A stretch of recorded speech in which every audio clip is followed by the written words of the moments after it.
रिश्तों को बनाए रखने के लिए बहुत सोच विचार कर चलना पड़ता है। पूरे परिवार में प्रेम संबंध बनाए रखना आसान नहीं होता है। सबके विचार के अनुसार चलना पड़ता है। यहाँ आपकी मर्जी नहीं चलता।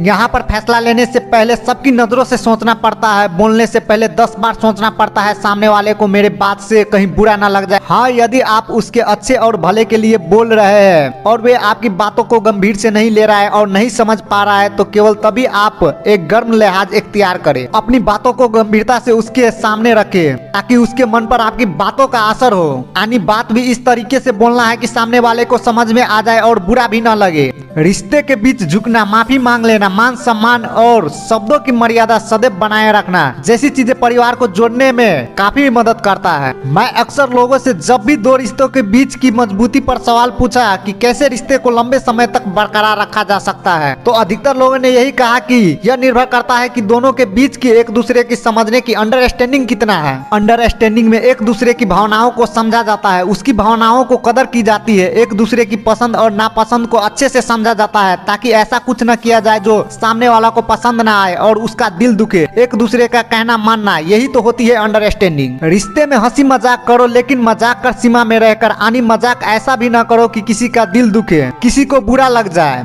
रिश्ते में एक दूसरे का समझने का प्रयास करें, परखने का नहीं। यह काम ईश्वर पर छोड़ दे। यदि किसी इंसान को समझना है, जानना है, तो उसकी एहसासों को समझ कर देखो। कैसे उस इंसान की अच्छाई की मोती आपको मिलेगी, एक बार उसकी दिल की गहराई तक जाकर देखो।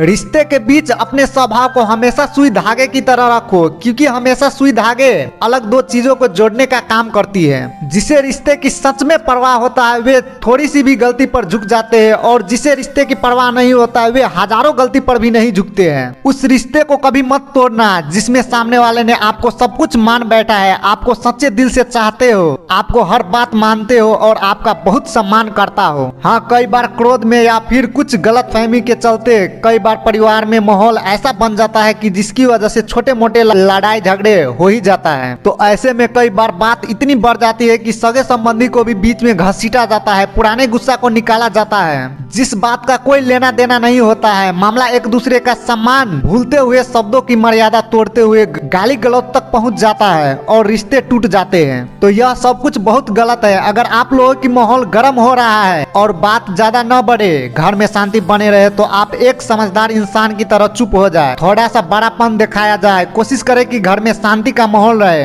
अपने स्वभाव को हमेशा एक ठंडे जल की तरह रखें ताकि जब भी कोई गुस्से से चलता हुआ अंगार भी आपके ऊपर गिरे तो वह भी ठंडा हो जाए। आप पर कोई कितना भी गुस्सा करे, आप जवाब शांति से देना।